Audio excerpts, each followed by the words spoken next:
یزید 39 سال کی عمر میں مر گیا.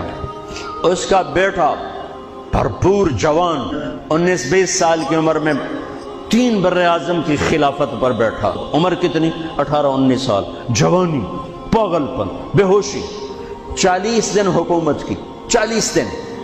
41ویں دن اپنے سارے خاندان بنو امیہ کو اکٹھا کیا اور آ کر ممبر پہ یوں بیٹھا. کہنے لگا آج ایک بات کرنی ہے تم سے. ان کو پتہ نہیں کیا اعلان کر رہا ہے. کہ دیکھو میرا باپ ظالم تھا، جبار تھا، ظالم تھا. اس نے تخت کی خاطر اہل البیت کا خون بہایا، اور وہ تخت جس کے نیچے اہل البیت کا خون ہو اور جس تخت کے نیچے حسین کا خون ہو، میں اس تخت پہ لعنت بھیجتا ہوں. یہ ہے تمہاری حکومت، جس کو مرضی دے دو، میں یہ جا رہا ہوں.